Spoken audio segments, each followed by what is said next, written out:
Hey fans, viewers, and listeners, welcome to another exciting episode of Fight Insight Podcast. I'm your host for today, Raine Cruz, also known as Ringside Raine, ring announcer for Up Next Fighting. And with me as always is Timmy B. Today, we will speak with the Fight League Atlantic Submission Kumite champion, Sarah "SWAYBACK" Wilson. Sit back, relax, and enjoy. Tim, hit it! Ladies and gentlemen, welcome to the Fight Insight Podcast. Ringside Raine, we are back for another episode.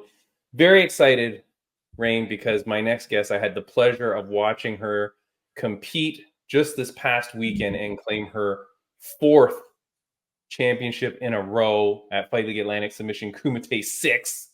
Raine, and when she won, I did the Booker T four-time champion. I love it. Here we go. Our next guest just became the four-time Submission Kumite 6 champion at Fight League Atlantic. She is a Brazilian jiu-jitsu standout on the Canadian scene and has been competing all over the place, showing people what hard work and dedication can achieve. She recently appeared on Eddie Bravo's Medusa 5 on UFC Fight Pass. So you can go still and check that out and see her compete there. She had an excellent victory. She also had an excellent celebration. She played it up to the camera. I love it. Every time she walks to the cage or to the mat, she's dancing. It's such a positive spirit she brings. She dances her way every time with a smile, positivity. She's inspiring people all around the world. Raine, bring her in. Please welcome Sarah "SWAYBACK" Wilson. Oh, that's awesome. Yes. Hey guys. Yeah. The champ is here. Sarah, how are you? I'm doing awesome. How are you guys doing? Not bad, not bad. You are out in where do you live? Where are you located? Cape Breton, Nova Scotia. Very, very We're nice. just a little island out here. How many people live on the island? Do you know? I don't know, but not a lot. I would guess maybe 50,000, maybe something around there. Wow. It's a small community. People got very mad at me on the podcast, Sarah, before when someone asked, was it who asked me how many people live in Canada? Was that Drickus Oh, it was Duplessis? Drickus Duplessis, yeah. So the UFC champion, at one point he asked me how many people in Canada. I had no clue. And then people were killing me in the comments saying, how come you don't know how many people? Sarah, how many people live in Canada? I don't know. I'm going to guess 9 million. Close? No, I don't think. Okay, I forgot again, but it's fine. But I don't think you're close. I think it's the same. It's the same population as California. Raine, how many people in California? Go. I don't know. Yeah, this is why I should not have gotten in trouble on the comment section for not knowing how many people. I don't know. Sarah Wilson, you are the champion yet again, four-time champion of Submission Kumite 6. It was an 8-woman bracket this time. How do you think it went for you, and what was your experience like? I mean, all's well that ends well, right? So I ended up with the belt, so that was okay. I had some tough matches. Every single match I had to fight for. My last one ended in a submission, but I think that she was the only one who had a dominant position on me. So they're just never easy matches. I was super sore the next day, which I'm not usually after competing. I always think there's a little bit more pressure with the cage event, with you having I always have lots of people there coming up to watch me or who have paid to watch. There's always the bit of extra added pressure about retaining your belt. There's kind of the drama spiced in with it. And then I usually am one of the more experienced competitors. So sometimes you feel like you're expected to win no matter what. So that, all that stuff kind of plays in your mind. So I did my best just to go in there with a clear mind, just kind of facing everybody just as an opponent. You don't really think about their experience or their belt. You just kind of take everybody as an equal opponent. The worst thing you can do is underestimate somebody or, be overconfident. So, I felt like they were really exciting matches too. I tried to open up a little more and be a little more risky. Sometimes some of my matches, I've just spent the whole time in mount and stuff. So I just tried to make the matches a little more exciting, which I felt like they were. So I was happy with the end result. Yeah, it was crazy. I'm just going to put up the little poster here that showed when you were the winner. So there is you, Fight League Atlantic, Sarah Wilson, kicking butt. Sarah, where do all your gold belts go? Where's the 4 gold belts? Where are they situated? They're all around. So the first one was actually a ring for the men and the women's kumite. The inaugural one was a ring, and then after that it was the belts. So my ring's around just in my house, and then my first belt is at the gym. My second belt is at my house, and I brought my third belt into work with me today. I work as a street nurse, and a lot of my clients are pretty invested in my extracurricular activities. So they were really excited when I brought that in today. They're all like taking turns wearing it around and stuff. So it's fun to have it there. That's awesome. That's really cool yeah, I love that you're able to put different ones outside. Like I said in the intro, like you're very inspirational, Sarah, like especially like your personality and everything. I know when people watch you, I know my wife was watching and she was cheering you on because she saw you at the last one as well. So she was so excited. She's like, that's the girl that broke her tooth off, right?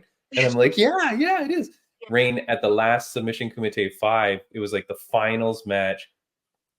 Somehow your tooth cracks off into the other girl's skull, and that girl was spurting blood like a movie. Like, it was crazy.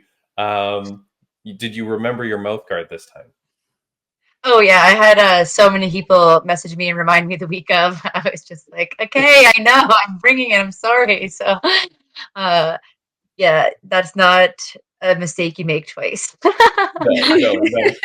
And I do want to shout out, of course, I watched you on UFC Fight Pass when you were there at Medusa 5. And so here you are after your first victory. Ringside Raine, who is the referee holding her hand up? Oh, hi, Mike Bell. Yes, that is Judge Mike Bell. Sarah, did you recognize that royalty that was holding you up there? Do you know who that guy is? That wasn't, he was there, but he was alternating with a different guy. So that wasn't like Mike Beltran, you mean? So that he didn't ref my match. Oh, I didn't recognize him. Mike Beltran was the other ref, like, the guy who has the big braids. Yeah, so he was the other ref. I didn't recognize that guy. I didn't know him, but yeah, they had a lot of celebrities at that thing. There was like UFC fighters in the crowd. There was just a lot of like MMA and jiu-jitsu royalty at that event. It was a pretty cool thing to be a part of, and like yeah, especially just being from such a small place. Just it was a pretty big honor to be there. I know, it's crazy. No, that's Judge Mike Bell. He's been on this podcast before. He's a judge that does a lot of UFC events. So like, oh wow, when they call out the decision, like 9 times out of 10, they'll go, Judge Mike Bell scores it. Well, and that's him. Okay, yeah, because I didn't recognize his face, but I do recognize hearing that though. Yeah, no, he's a good guy, and he trains jiu-jitsu with Herb Dean. So I know they hang out a lot. Yeah. It's such a cool event. They did a good job of just getting a lot of cool people. Like the Claudia Galdea girl, who I always have a hard time saying her last name, but she was commentating. So I obviously couldn't hear it at the time, but watching my matches back, she was saying like so much good things about me, and it was just so like crazy having somebody who you've like looked up to, like watching you and giving you compliments, and you're just like, it was just surreal. Like same thing with Eddie Bravo. Eddie Bravo was one of my first kind of idols in the sport. Right at white belt, I had just always been a big fan of him and kind of what he stood for. And and he is like even cooler than you'd expect in person. He just treats everybody like they're an old friend. Like as soon as I walked into the place, he just looked over and recognized me from, we've only communicated over the internet, and he just like, oh, Sarah, and just ran up to me and gave me a big hug, and I was just like, hey buddy, how's it going? That's great. No, Sarah, I mean, can you imagine like growing up, did you ever think you'd be traveling the world, like competing on worldwide television, on UFC Fight Pass, competing in jiu-jitsu? Like, was this a goal for you as a young girl? Not as a young girl. I started jiu-jitsu pretty late. I started jiu-jitsu when I was 26, and I'm 35 now. So but I do, and like I only really got serious about competing probably like I always would travel and compete, like I'd or travel and train and stuff, but it was about like maybe 3 or 4 years ago, something like that, where I kind of just started to get serious about it. And yeah, like I'm not sure, because on one side you do, like, I did kind of always have that goal and that dream and that belief. But when like Eddie Bravo DM'd me to ask me, I was like, no exaggeration, just like squealing, running up and down my house, just like Wow. my lungs, and like the next morning when I woke up, I just like opened my eyes and was just like started squealing all over again, just like I'm like. But how does that happen? How does Eddie Bravo randomly find, like, did you apply? Like, how does that happen that you get in like that? Yeah, he just messaged me, like, so I've been so From nowhere? well, like where I'm guessing it's from is that they'll put up pictures and say like who's interested, kind of thing. So like I look back in my messages, and I've been messaging Medusa since 2021, trying to get on one of their cards, and they had never like read or opened any of my messages. But on the comments on this page, they'll say that I don't think Eddie Bravo like operates the Medusa page. I think it's like a separate group of people that do that. But on the last, every time they say like, oh, who would you like to see on the next card? Because they seem to kind of have most of the same, like a pool of girls that they take from, or in the upper, and then they seem to like pull one or two wild cards in every time. So I had put on my story like, hey, comment if you want to see me in this card, and I had a few people comment on the post, but I had also done that for every single other card that they had done, so this wasn't my first time doing that either. And lots of other girls had done it, like Mackenzie Dern had commented, Miranda Maverick had commented, like there was lots of big names that had commented, right? So I didn't think that I was gonna, and then he just messaged me and said, and then all he did was just forward me the Medusa poster in the message, and then just write "you in?" ? And that's all he sent to me. And I was just like, oh yeah. And then it took him, he gave me like a bit of details, and he was kind of like, oh, more details coming. And then like quite a long time had passed, like maybe a couple weeks at this point. And then I finally had to read. I was trying so hard just to like play it cool. Like I know from doing other big events that these organizers are usually pretty busy, and you usually get information last minute. And so I was just trying to play it cool. And then finally I just had to message him and just like, hey, like it's all good if it's like still coming, but like before I buy my ticket, can I just have you tell me for sure that this is happening? And like, and then he was just like, thank you for your patience. No, you're 100% in. Like I promised you that you are. Everything's good to go. And I was like, okay, so let's go. So that was my first like professional grappling event. Like I had won prize amounts before, but they like flew us out there, paid us just to show, paid for our hotel, all that stuff. So it was my first, like that was, so now I could officially say I'm a professional grappler. So it was a pretty cool experience. The whole thing was just pretty cool. All the girls, a lot of us had our partners there. Not a lot of us, but I'd say maybe half of us had our partners there as coaches. A lot of people in jiu-jitsu obviously like date within the community and stuff. So we had made friends, and I remember on the way home, me and the second girl I competed against were in the Uber home with our partners. And then the two guys were talking, and they're just like, it's so wild to me that you guys just go out there and like beat the shit out of each other, and then are just like all like girl talk and giggling on the way home. We're just like, yeah, that's usually how it is when girls compete, you know, like we go and fight hard, but you're just friends after, you know, like there's nothing too like serious about it, you know. Like I did see the first girl I fought in the lobby of the hotel the next morning, and I said hi to her, but then her face was like quite messed up from where I was striking her, and that felt a little awkward. I was like, oh, sorry about her eye was like all swollen and stuff. I was like, oh, sorry. Not really much to say there, but yeah, it was, well, it was great. And for those like listening and wondering why you'd be beating on them, it's because it was combat jiu-jitsu, which is where you're allowed the open palm strike. So I mean, that's like a whole different game, right? Yeah, it's very totally. very... Like even we did train hard. Like we specifically trained hard to focus on jiu-jitsu and not striking, because I learned from doing an MMA fight that like once you start punching, you just kind of throw caution to the wind, and you just want to hit them so bad. And then I kind of messed up in my second fight. I felt like I was, I felt like I could have won if I would have maybe focused a bit more on the jiu-jitsu, but I started drawing blood, and I had her nose bloody and stuff. And I just wanted that like highlight reel picture of somebody all busted open, and I just started going crazy trying to hit them, and just like, and then that was a close match. I ended up losing at like 9 seconds of ride time and overtime. So it was, but whatever, it was fun. I just went out there to try to have fun, try to put on a good match. Eddie Bravo told me after that I did a great job, and I'm welcome back on any card he has. So I'm waiting for them to announce another card and hoping to get back on another one, because it was an amazing experience. Yeah. That's amazing, Sarah. Congratulations. That's a huge thing because, Raine, we were going to talk about that post that one of our other guests put up about like the importance of like just like always being a good person, always showing like your true character and stuff like that. And then it, things happen. You know what I mean? Like when you show that you're a good person, when you show that you're a positive person and stuff like you, Sarah, that's why Eddie Bravo's bringing you back, right? Like if you were some jerk or whatever, or you just did whatever and then mumbled your way past. But no, like you're such a character. The way you play it up to the camera, like I said, like I love it. Every time you walk to the cage, Sarah's like dancing and doing her thing. Like it just gets the crowd going, and it's like something that, as a promotion, you're like, yeah, I like this girl because she's giving me content. You know what I mean? Like, it's something from, I've obviously been watching the sport for so long, and like, it's like you just see other people do things, and you're like, oh, like, you look so cool when you do that. I'm gonna do that, and I want to look cool, like.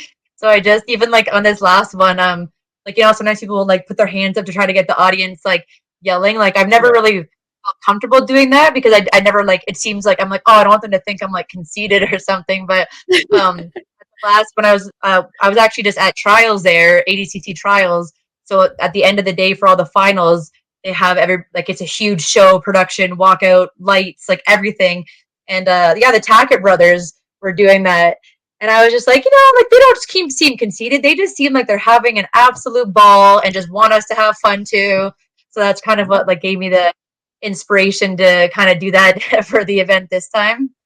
Yeah, no, Sarah, it worked because the crowd was pretty good. The crowd was enjoying it. The crowd was pumped up. And then there was Sarah, like before the match, like going like that to the crowd and getting them to get louder. And it makes everybody have fun. You know what I mean? Like, and that's kind of what it is, right? Like, I feel like like something I've tried to change my focus with competing over the last year is like, instead of trying to win, I try to have fun. Because like usually if you just like winning, you can't control winning, even if all the cards are in your favor, even if you are the better fighter, you can't even always win. It just doesn't work like that. But you can control having fun, and then if you're working on just having fun, then you had fun whether you won or lost. So then you really did win either way, So and then getting the crowd to have fun, and it like exactly like you said, not only does it help the crowd have fun, but it makes you look more favorable not only to that promotion but to other promotions. Like I have a lot of favor with Derek and John in FLA. They treat me really well. I try to really return that to them, and like even with the Medusa, Derek actually like knows the organizer, so he was always saying that he'll like put in a good word for me, just because just I think he just knows like how much I want it and how like hard I am, how willing I am to work hard to get those opportunities. No, Sarah, it's so awesome. I'm so proud of you. I'm so happy. And then again, because Raine, like even her fight kit was red and white, like Canada flag. So like everything was so cool. And she has the Fight League Atlantic across her chest. So that was awesome. Like I was so proud of you, Sarah. And then not only that, but guess who announced her as the winner in her fights, Raine? Our good friend TJ DeSantis. Oh, whoa, that's awesome. And so when he was saying your name, because Sarah, we've had him on the podcast, and that dude is great. Did you get to talk to TJ DeSantis? No, the event kind of like finished really quickly, and there was like another event happening. So I thought that like so they had kept saying that after the event there was going to be like it was at a nightclub, and I don't know. I thought that I was picturing us all like having a casual beer and chilling, but it turned into like an actual nightclub with music. So there wasn't as much like time for like socializing after the event as I was kind of hoping for, were you allowed to hang out at the club? Or they're like, get out of here?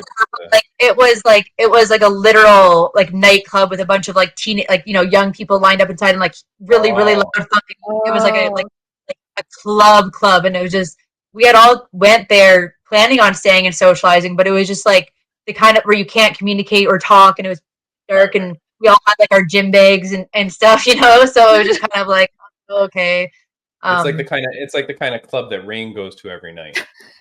Probably. You know what I mean? Yeah, I gotcha. Sarah, yeah, TJ DeSantis is the coolest, and I do want to give a shout out to TJ DeSantis because when we had him on our podcast, Sarah, he's the nicest dude, and I asked him for tips on like commentating and stuff because I really Awesome. I think he's one of the best in the business. You know, he's the voice of Invicta FC, and he's done it all. Yeah. I love the way he speaks and everything, and he took so much time to like help me and give me advice. Like I really love that guy. Great individual. If Eddie Bravo asks you if the earth is flat or round, what would you say? I literally told my boyfriend as we were walking in the venue, I was just like, no matter what happens tonight, the earth is flat. Like, because it was our first time going to meet Eddie, and so I was just like no matter what happens, we just say that.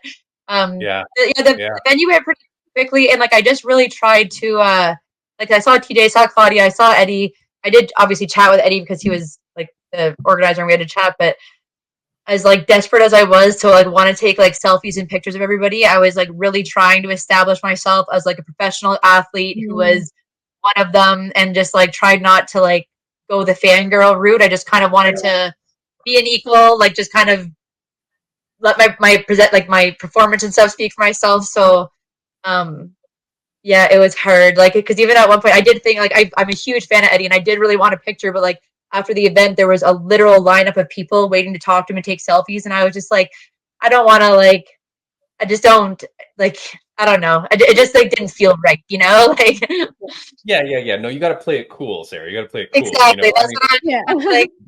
Oh, like Eddie, I'll see him again. We're friends now. Just like drop him a line. There you go. That's the thing. And Sarah, you know what? You're gonna wait next time you go there. Guess what? Claudia Gadea, she's coming to ask you for the photo, Sarah. Like that's what's gonna happen. Yeah, she was a really cool person too. Sorry, one. Oh, so the champ's got stuff going on. I have dogs, and they just always choose this timing to go crazy. No worries. But yeah, no, I mean, Sarah, I'm so happy for you. Raine, is there anything that you want to ask the champ? Yeah. So on your Instagram profile, it says you will travel for jiu-jitsu. Do you have any places like on your bucket list that you want to travel to for jiu-jitsu?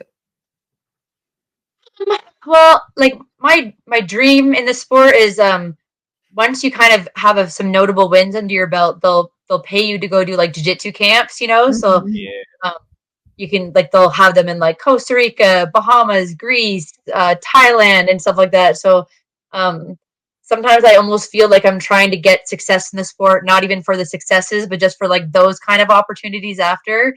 I do have a dream of trying to go to Thailand in the next like year or so to do kind of like go to one of the camps and train there for a bit. Unfortunately, right now, all the big events keep landing in Las Vegas. Like I've been to Las Vegas the last year, so I would love to go somewhere else besides there. but yeah, just kind of taking the opportunities as I can get them. I'm gonna take a couple months off of like heavy competing just to heal my knee up and I'm in my last semester of school right now, but already kind of eyeing up some competitions for later in the year. I just feel like I'm like so close to the top. I just need to like nail one or two like just like really notable wins, and then I think I could kind of start getting some traction. We're so lucky with Fight League Atlantic because I mean I'm sure you've been to them, you've seen them, like they run really high level events. So when you go to these other places, you just feel like you've done it before. Like even Medusa, like I would say that like the stage and the lights at Medusa were pretty fancy and that commentators, but you were still just like shoved in a little backstage room. Like, you know, you just like, I still think that Fight League Atlantic is just one of the most professional organizations I've ever competed for. And I've competed for so many big ones now. Yeah, exactly. Like and I always try to tell that. And I always say it on my own Instagram page. And when I do my speech, like I just try to always get that across to the athletes that like, if you're, not only is it just a fun opportunity to do, but like if you have any aspirations of doing something in the sport, we're so lucky to have something so big on such a local level. And not only is it big, they actively try to include new up and coming athletes. It's not like a niche thing where you have to have know a guy who knows a guy. They'll kind of welcome everybody in. I moved from the West Coast, and there was nothing like that over there. There's still nothing like that over there. So we're really lucky over here to have such a like incredible promotion like that. Yeah. Now, I'm going to ask you two last questions, Sarah. One is at the end when you got your championship belt and Craig Ferguson was in there, the cage announcer, and he was saying, "What's next?" You said, "I want to fight in MMA again." So we need some girl to step up. Is there any girl that you want to beat up specifically, or are you just open to all comers? Like, because let's go. You know what I mean? Like anybody at 125, I'm happy to fight. Like, I mean, I have a loss. Wait, hold on. I missed you there. What? What's the weight class? What's the weight class? At 125, I fight at. Okay, 125. So I've only had one fight so far, and I lost a split decision. So like, I would obviously love to fight that one again, but I think she's dropped down to 115 now. But yeah, I'd be happy to fight anybody. Like, I'm not like jiu-jitsu is kind of where my long-term goals are. I really think I would only probably do one, maybe two more MMA fights. Like, it's just more for the experience for me. If I would have won my one fight, I might have not even had another one, but like, you can't only have one fight and lose and not do any more, like, yeah. So yeah, I would just like to try it again just to win. But, at the same time, like, if I keep getting jiu-jitsu opportunities, it's not the end of the world to me if I don't ever fight again. But, it just like, I'm a bit of an older athlete, so you just kind of want to like get it in while you can before there's a lot more longevity in jiu-jitsu than there is in MMA. Yeah, no, for sure. But okay, so if you're a 125er and you dare to step into the cage against Sarah Wilson, then hit up Fight League Atlantic, I guess, is where you would take that fight. So hit up Fight League Atlantic and go say, and then we can see Sarah beat you up. You know what I mean? So come get some. When you're saying it like that, who wouldn't put their name forward? Someone who wants the experience, someone who wants to see what they can do. You know what I mean? Like, let's go. Last question I'm going to ask you, Sarah. It's a question that my mom used to ask me all the time growing up. So I'm going to ask it to you. We ask it to all our guests. On a scale of 1 to 10, how happy are you?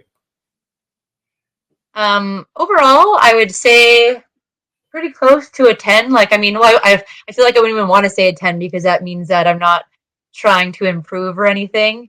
I'd say overall I'm rocking like an 8 to 10 on a day-to-day basis.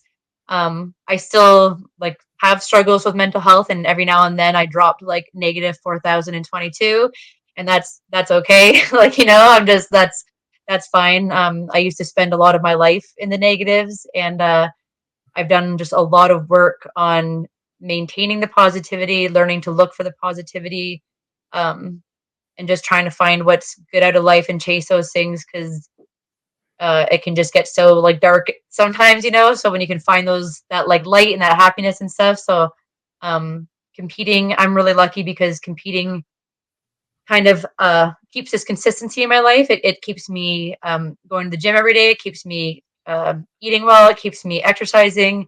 And I find that like I'm just lucky to have that, because when I'm not competing, like even like in the 3 days, I don't have any competitions coming up, and I've been off of competitions for 3 days, and I've ate like my body weight in fried foods and chocolate, and I'm just like, okay, I gotta get myself in order, because like it just goes downhill so fast. Like, but yeah, jiu-jitsu has always just been like that for me. It just helps kind of keep all my edges in neat, and so I'm really lucky to have it.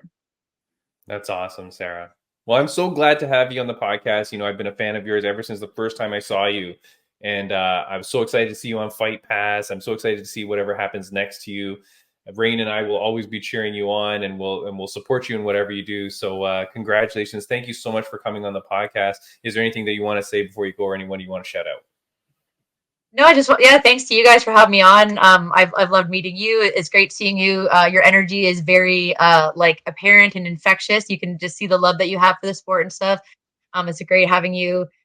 Shout out to my gyms, RDC and Sprawler Brawl, And shout out to my partner, Jesse, because I didn't shout him out after my speech at the weekend, which he was quick to point out. So thank you, Jesse. Yeah. Do not forget that. That's very important. But Sarah, thank you so much. It was an absolute pleasure. Every time that I hear your name, I always think of this song, though.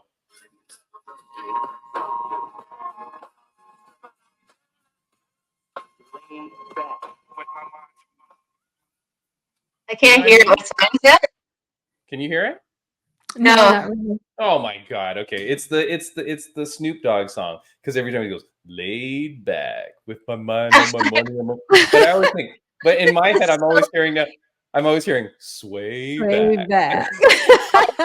Now that is what I'm gonna hear every time I use the word. Funny, actually, just random funny story about my Instagram name when I made it. Like, did you guys ever hear of the beer like James Reddy? They have like little sayings under their caps. So back when I was like 10 years ago, whenever I made it, I was with a bunch of girls who convinced me to get Instagram, and I popped a beer and it said SWAYBACK underneath it, and then that's just what my Instagram name was, and it just hasn't changed. Like there's absolutely no thought or reason behind it. Hey, I like it. It's still good. I mean, my co-commentator Dave on the mic was referring to you as SWAYBACK the whole time. So I like it. It's a good name.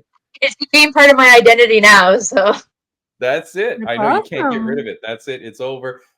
Sarah Wilson, thank you so much for joining the podcast. We will definitely love to have you back on again in the future, and we will see you soon. And good luck in all that you do. I can't wait to see you all around the world teaching jiu-jitsu seminars. If you want Sarah for a seminar now, go freaking hit her up. Oh, let me put your hold on. Let me put your Instagram at the back. I'll leave this up here for the rest of the show. SWAYBACK, SWAYBACKK. Go find her on Instagram. Follow and support her now. And then when you want your jiu-jitsu seminar, tell your, whoever to hit her up. She'll come down. She'll teach a seminar. Let's go. And she will travel to you. We'll travel for jiu-jitsu. Yeah, let's go. All right, Sarah Wilson, thank you so much. Have a wonderful day. Thank you so much for joining. Thank you. Bye, guys. See ya. I love that she said she will travel for jiu-jitsu because it brought me to this. And I know I showed this to you earlier. This picture right here. You know why I printed this? I have this in my office because that's UFC in Madison Square Garden or at Madison Square Garden. And I told myself I will only go there if I'm working at Madison Square Garden. You will only go to Madison Square Garden if you're working? If I'm working an event, yeah. Sweet. I love it. I'm manifesting this. Yeah, manifest it. Of course. Sarah Wilson, again, go check her out. If you haven't seen her fights, I mean, obviously go find her at Fight League Atlantic all the time. Like, she's competing there all the time. But in the meantime, now you can go to Fight Pass and go check out her fight. Go to Medusa 5 and you'll see her 2 fights on there. She was fantastic. And she represented herself so well on that grand stage as a Canadian, as a member of the East Coast community, like, so cool, man. Raine, let's talk about friends of the podcast. Next week, who's our guest? I don't know. We were supposed to have a different guest, or we were supposed to have 2 guests today, but unfortunately that kind of did not work out. So thank God Sarah showed up and came as planned. But next week, trying to figure it out, trying to see who we'll get. Maybe we will have a returning person to the podcast who may be holding a gold belt. Jade Picasso. Raine, does she have a nickname? Stone. Jade Stone. Jade Stone Picasso. I want to change her nickname. I want to change her nickname, and I've already told her. It should be Jade the Art of War Picasso. I like that nickname. That's my name. Because like Picasso, right? Well, maybe Jade will hear this podcast on Thursday. And when she listens to this, she should tell me on Saturday, hey, I have a new nickname. Switch it. Yeah. Jade, the Art of War Picasso. The Art of War Picasso. I like it. I like that. Kick ass. Anyway, she competes at UNF. And then, of course, Khalil the Real Pearson, he competes at UNF this Saturday. The real one. And guess who's announcing? Me! Ringside Raine. Yes, I'm excited. This Saturday, UNF 18, April 20th at the National Orange Show Fair in San Bernardino. Tickets are still available, so please go get them at upnextfighting.com. Get it. Go see Raine. She doesn't charge too much for autographs. And then, no one asks for my autographs, by the way. They will. What else do we got? We got some of our friends of the podcast were competing on the weekend. Very important. Bobby King Green, Oh, my favorite fighter of all time, puts on one of the best fights of his career, maybe. This dude freaking kills it. And I'm that so was happy crazy. for Bobby Green. So happy for Bobby Green because of who he is, everything that he represents, the kind of guy he is. When he was on our podcast before, he talked about, because I said, the UFC really loves you, man. They always give you great fights. And he goes, ha, ha, ha, ha. And then he said to his coach, he's like, did you hear what Tim just said? He thinks that UFC likes me and gives me good fights. He goes, no, they always give me like fights they want me to lose and stuff like that. I'm like, I don't think so, dude. Like, that's a really negative way to think about it. Then he gets this fight at UFC 300 against Jim Miller. Again, I could see how in his head he's going to go, but they wanted me to lose because they want Jim Miller to get a win. And, you know, he's been at 100, 200, and 300. But no, Bobby flips the script, even if that was the script. Freaking amazing performance. So Bobby Green, so happy for you, my friend. That was freaking amazing. Fantastic. And yeah, then, that was a great bout. I remember messaging you like, "Are you watching this?" do you know how many? Do you know my Instagram was lighting up because people were like, Bobby Green, like they were lighting up. I am gonna try to get Bobby Green back on the podcast one day. Like, if somehow 17 bolts of lightning hit me at the same time, then I'll hit him up and try to get him on. You know, like I've got to be that lucky. But to have him on once was a dream, but to have him on a second time would be insane. Now, what else we got going on? So next week, we don't really know who we're going to have. Friends of the podcast, I think that's all the shout outs, right? Let me just check. Oh, no. Of course, I have to say thank you to Rageworks Podcast Network. We're on there. So go check out RageWorksNetwork.com for audio podcasts just like ours. Mm-hmm. And then at FLA 14, where I was, the mummy, Abdelaziz, you didn't meet him. He was on our podcast last week. He won his fight in incredible fashion. Dude, that guy is an absolute monster. 3-0 in his professional career now. Wow. The guy is not stopping. Brian Bam Bam Barberena and I had him on last week, Raine. And what a guy. Not only that, we were doing fight picks for UFC 300. Bam Bam and I were going around, and then Abdel came in while we were halfway through the card. Abdel comes in and starts making his picks. He went 8 for 8 on his picks. What? He was 100% accurate on all his picks. So I'm going to call him up every pay-per-view and get his picks. I'm just going to bet whatever he says. I'm going to make millions of dollars. I need to ask him for some lottery numbers. He went 8 for 8. I did beat Bam Bam. I think I beat him 9-7 or something, or whatever the hell it was. But I beat Bam Bam, so that's good. What else do we have to do now? Let's see. I want to talk about this, Raine. UFC 300. We had a girl win. Bam! Kayla Harrison comes in from the PFL. That's a woman there, Raine, just in case you're checking. Kayla Harrison comes into the UFC after years and years and years of not competing and wins over Holly Holm. Mm-hmm. Did you see that fight? Yeah. What did you think? I was hoping more, I was hoping to see more action. I felt like it was just mostly on the ground too. Mm-hmm. So I was mostly rooting for Holly too. Because I ever since she defeated Ronda Rousey, I've kind of just liked her in general. You know, I remember seeing her. Yeah, I've kind of seen her interviews after that, and she always looks so humble. So right. I think I'm just more attached to like the personality, and I mean, also, I mean, she has like the skill set. So, but yeah, like when I watched the fight, I just, I was hoping for both of them to kind of like get up, but I felt like it was mostly like on the ground. Well, that's what Kayla's going to bring to the table, right? Now, Raine, here's my question. She's been not competing in the UFC until last weekend, which was her debut. She is quite the physical specimen. Yeah. Okay. Was that from the press from the weigh-ins? Yeah. That image. Well, Okay. like or like one of the press things, whatever. Okay. Right. So if you're on audio, I'm just With the showing a picture, yeah. picture of a very jacked Kayla Harrison. Raine, Holly Holm has been competing for the UFC since 2015, I want to say. And I'm pretty sure that she was one of the highest tested athletes. Like I remember back in the day, because Holly Holm's got a good physique, very strong herself. She was tested quite a bit by USADA back in the days. Mm-hmm. USADA came to UFC in 2015, and that's when Holly began. So pretty much for the last 9 years, Holly has been under USADA rule, right? Or the high expectations of the UFC. Kayla Harrison has been in wherever, PFL, whatever, right? Wrestling, doing whatever. I would argue that the drug testing in anywhere else is not as tough or stringent as UFC. Okay? Okay. Just go with me. If Kayla Harrison was using any secret juice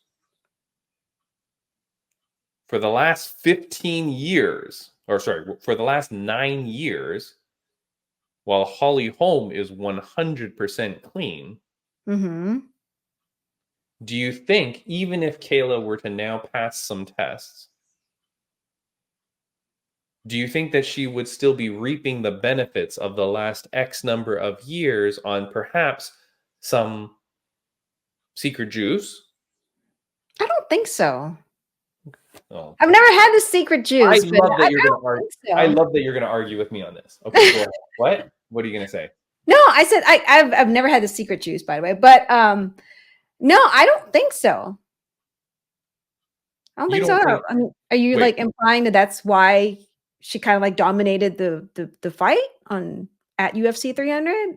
So to tie this in, Bobby Green, when he lost to Islam Makhachev, he didn't make any excuses, but what Bobby did say is that Islam felt stronger than anyone he has ever competed against.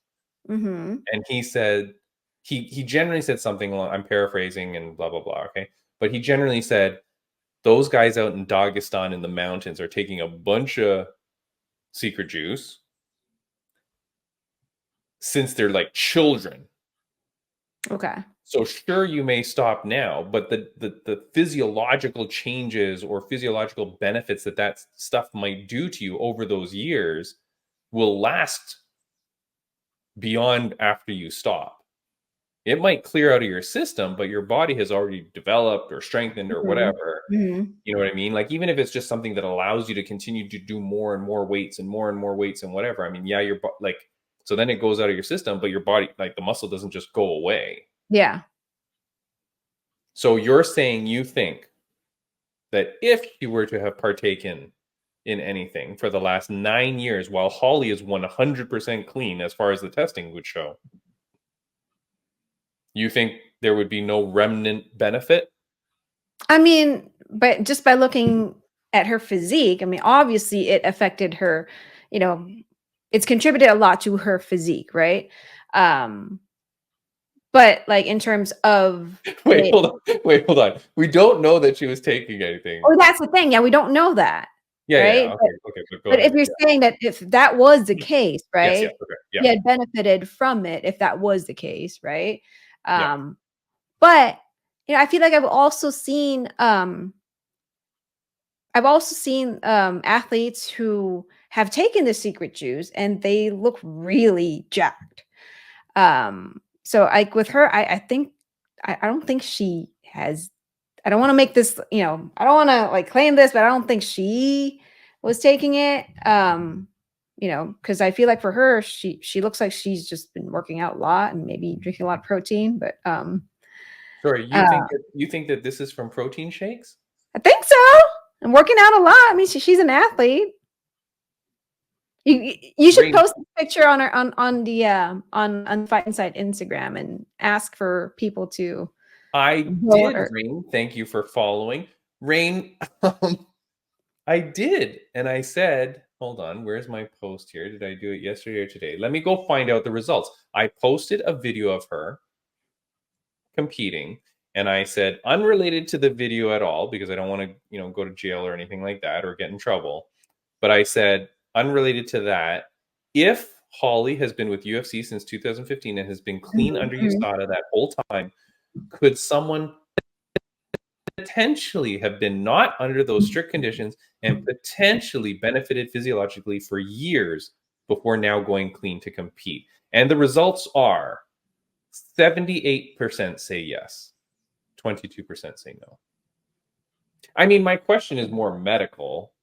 I'm not talking about her per se, but I'm saying medically, and this goes to the Bobby Green with Islam thing. If people take drugs like their whole career, and then you switch over to a clean organization, it's still kind of bullshit. So what I really don't like is that, like, you come in now to UFC and you beat Holly Holm, and you want to say you're on even playing ground. But I don't know that you are, because Holly's been under a very strict regimen for the last 9 years. Mm-hmm. And I don't know that anybody else was. So that really it's tough pill for me to swallow. I see. Even if she fights Amanda Nunes, right? If Nunes comes back out of retirement, which I think is a bullshit fight too. But if Amanda Nunes comes back, okay, Nunes was under these rules for a long, long time too. Like, I don't know, man. I don't know that you should be able to come in at the tail end of your career and then start mopping up our legends when you're this. Like, that to me is very weird. I see your point. But you're saying get lost too bad? No, I'm just saying, like, I don't want to, like, because, like, I just don't want to give the impression that, one, that she was drinking the secret juice, right? Because we don't know that. Yeah. And then, I don't want to take anything away from what she had done. I mean, she won at UFC 300. And so to me, it's just, if she had taken secret juice, and she benefited from it like years ago, she's clean now, then good for her. But I don't think, I just don't want it to take away from like the victory that she had at UFC 300. Yeah, and I'm not okay. So we're kind of like, we're not talking about Kayla. We're just talking about the scenario in general, right? Mm-hmm. But even if you think like something like if Holly got injured in the last 9 years, she's got to be very careful over what she takes to get better. Okay, so let's say she takes stuff that they're allowing that you can get you better, blah blah blah, right? It might take her, let's say, 6 months to get better. But if you're another guy in another organization and you get hurt and you don't have the same stringent rules, they go, "Oh, here's some horse steroid," and then you're back to being better and you're back to training, and now you get an extra 4 months of training on top of her, so that, in X number of years, you've now got 3 years and 4 months of training, and Holly only has 3 years, right? Like, even just those little things, like all those things add up. So like, if you haven't gone the same route to get where you are, I just feel like it's I see. It's the same as people jumping the line. It's the same as like, Jake Paul boxing for billions of dollars, and these boxers that work their whole lives to get there don't. They're bitching and complaining because they're like, well, you didn't work for it like I did. It's kind of like the same thing. I don't know.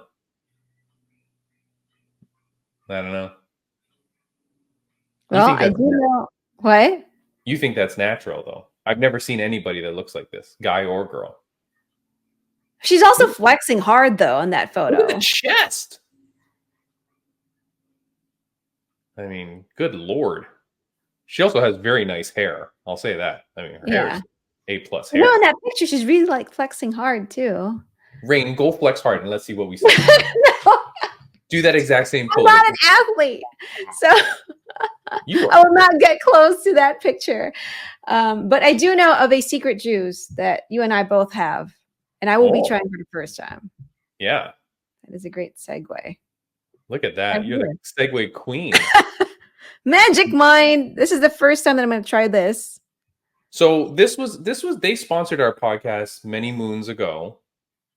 They were wonderful to us. You know, we put out some great videos for them.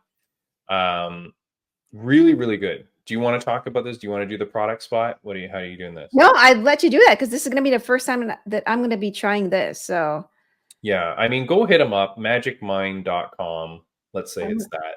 Are you going to drink yours right now? You're supposed to take the shot. You're supposed to take the shot every day for like 2 weeks or whatever. You can buy them. I really liked it. It just makes you more alert, makes your mind focus a little bit more. I swear to God, honestly, I really did feel like I benefited from it. This one I left in my fridge this whole time. I forgot to take my last day, or I must have missed a day, so there's one in my fridge. But really good. Raine. It's got matcha, which you like. A whole bunch of stuff. Oh, you want me to cheers? Okay, hold on. This is good for the audio listeners. You can watch us cheer. Here you go. Okay, ready? There you go. Cheers. Do we drink the whole thing? Yeah, whole thing. Ready? 1, 2, 3, go. Okay. I like it. One sip. Hang on. Oh my God, amateur. I know. It's good. I like it. I like the taste. It's more citrusy than matcha, which I like. Yeah. I definitely had no problem drinking this every day. So it's like better cold. I like it cold. It's really good. I like the taste of it. Yeah. I'm starting to. I've had some green shots or juices before that tasted just like, Yeah. Crap. So how did you get this? They were at your event, or what's going on? No, it was at a local grocery store. So I saw it and I was like, oh. I thought we were doing this impromptu commercial because this was going to help you get a sponsorship or something. Is that not what's happening here? No, that's the thing. No, that's the reason why I got it, was because I remember you talked about Magic Mind. So when I saw it at the grocery store yesterday, I was like, oh, Tim said, he's been. You bought it or you got it free? I bought it and then technically I bought it. I'm waiting for my reimbursement because I got it as a free trial somewhere online, but I just submitted my receipt. Oh my God. Okay. It's a free trial from Magic Mind. Raine, go hit them up and see if they'll sponsor us again. Tell them we want to do another 10 shows or whatever.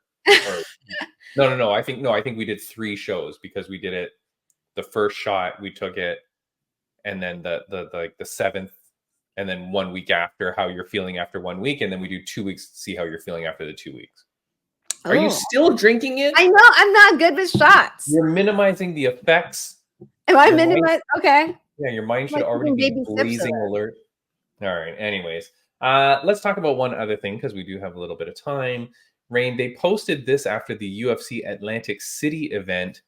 They posted this. Atlantic City Boardwalk Hall attendance was 12,000 people for a gate of 2.18 million. Woo. Right? Very proud of themselves because they weren't in the stupid Apex. Okay. First of all, that card was so good because there's a goddamn crowd. And they make 2.18 million from the gate. Wow. So, Raine, why would UFC not be doing in-person events every week? I mean, that was a fight night. That wasn't a UFC numbered pay-per-view or anything like that.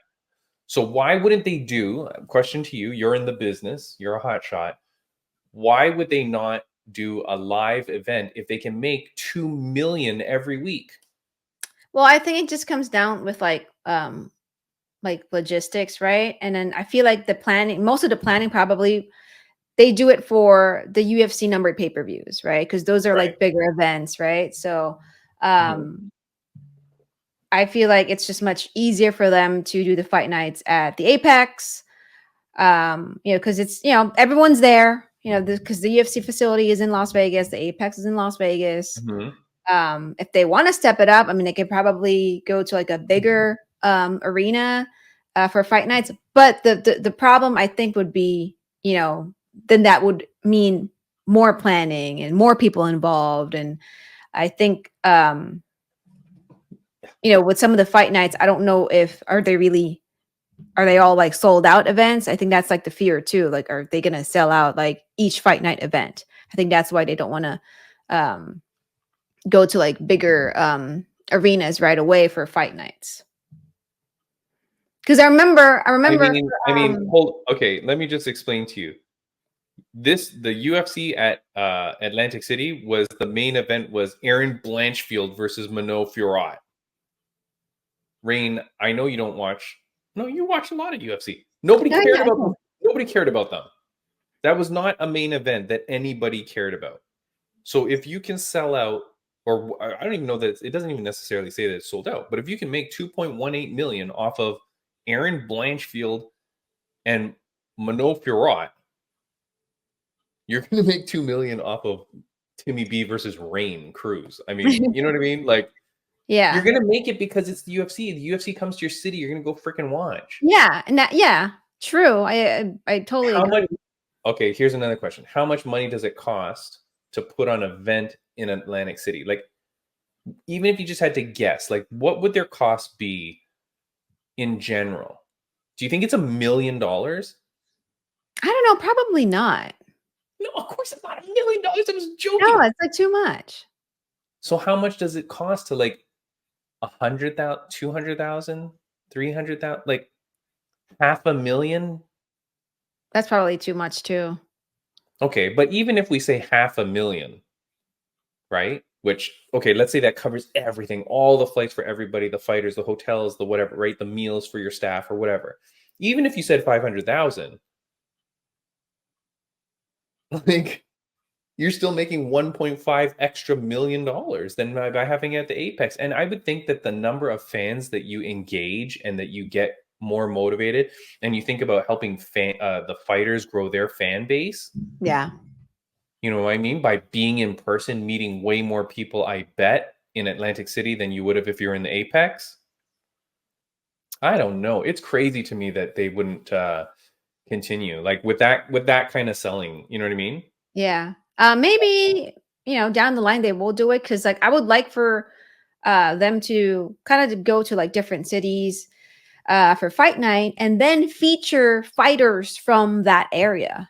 This is what I mean. So This is what I mean, because then, when you pull in, because here's the thing too, like sometimes when you go to the local spot, you bring in local fighters, right? So if you're fighting in, Michigan, you might go get some fighters from Michigan, right? At least on the undercard or something, right? One or two.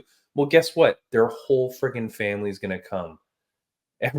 Their kindergarten teacher's coming, their priest is coming. You know what I mean? Like everybody's coming to see them.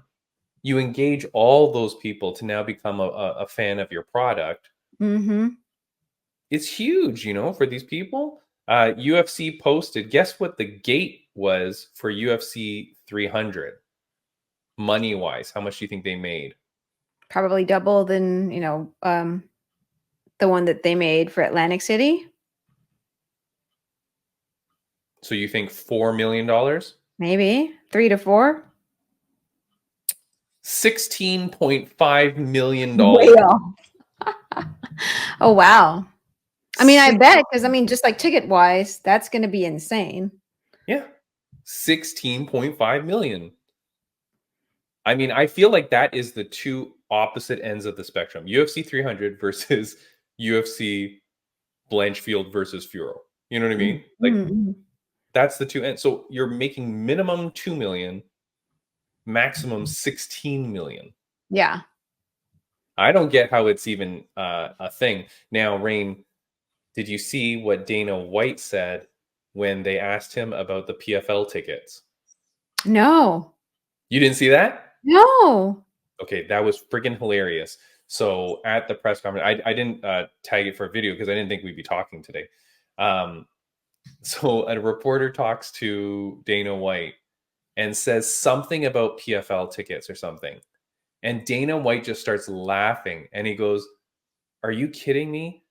Like, PFL was," he goes, "last week the PFL was in wherever they were for UFC 300. Must have been the T-Mobile Arena. T-Mobile Arena. Maybe it was the same venue. I don't know." And he goes, "Are you kidding me?"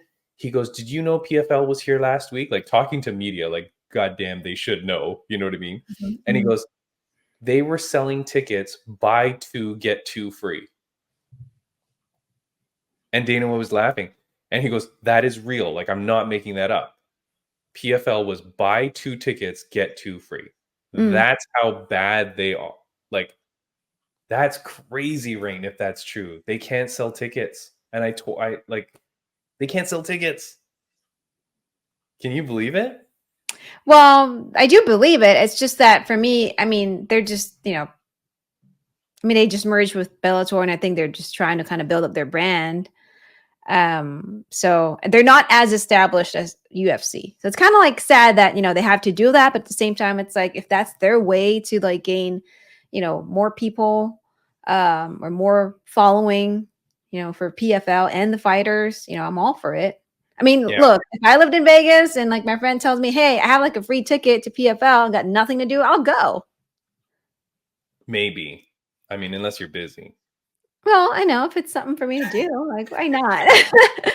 You might have choir practice. You could have anything. You're just like, no, but I mean, that's great. Oh, that said, this was a mistake. Friends of the podcast update, impromptu friends of the podcast update. Impa Kasanganai. Oh, yes, he won. First round finish. Kicking ass. He's on his way to another $1 million. So good for him. Good for Impa. Yeah, Rain. I mean, that's crazy though. It speaks volumes over like how these places are doing, because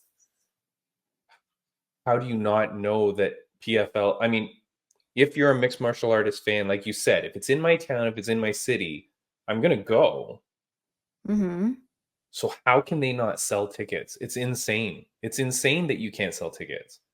You shouldn't need to, because I mean, think about Vegas or whatever, like Cirque du Soleil or whatever. Those things are selling tickets all the time. You put on a PFL event, you can't find people to come to your show? Well, that's the problem. Vegas is like, that's a good thing and bad thing about Vegas. There's so many, there's so much competition in terms of like entertainment, sports, but I feel like if PFL were to go to like some city that doesn't have that much action, that's like the only thing that happens on a Friday night, I bet you they'll be selling more tickets. Because it's like, oh, what can we do? Like, tonight, it's a Friday night. Oh, there's this PFL MMA thing. I don't even know what this means, but hey, it's so something where were they, Rain? do. So where were the people? How can you not get people? No, all I'm saying is that in Vegas, where they were for their last event, there's so much, competition in terms of like sports and entertainment. And here's the thing. That event happened, what was it, like exactly a week before UFC 300, or like a few days before UFC 300? I don't know.